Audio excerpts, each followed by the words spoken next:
आणि यानंतर थेट जाऊयात संदीप देशपांडे सध्या बोलतात। पाहिजे घटना घडतात पण जबाबदारी कोणाचीच निश्चिती होत नाही जबाबदारीची। हे अत्यंत सिस्टीम मधलं भयानक चित्र आहे। काही सोशल मीडियावर व्हिडिओ देखील व्हायरल होते, ते पोलिसांच्या नावाची पट्टी नव्हती, जे सिम्बॉल असतात ते देखील नव्हतं। मला असं वाटतं पोलिसांनी पोलिसांप्रमाणे वागावं, गुंडांप्रमाणे वागू नये, हे त्यांना शोभत नाही।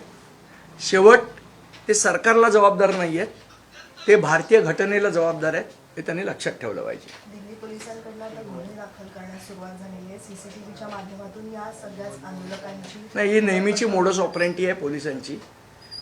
नंतर गुन्हे दाखल करायचे, त्यांना केसेसमध्ये अडकवायचे, त्यांचे पासपोर्ट आहे।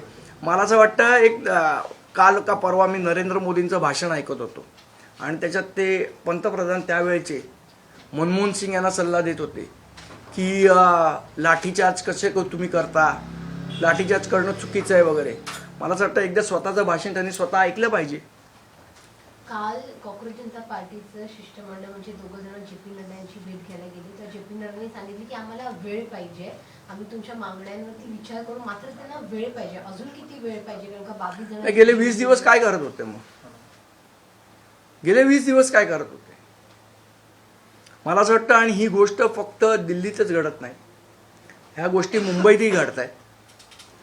आपल्याला माहीत असेल, चेंबूरमध्ये एक अत्यंत दुर्दैवी अशी घटना झाली होती।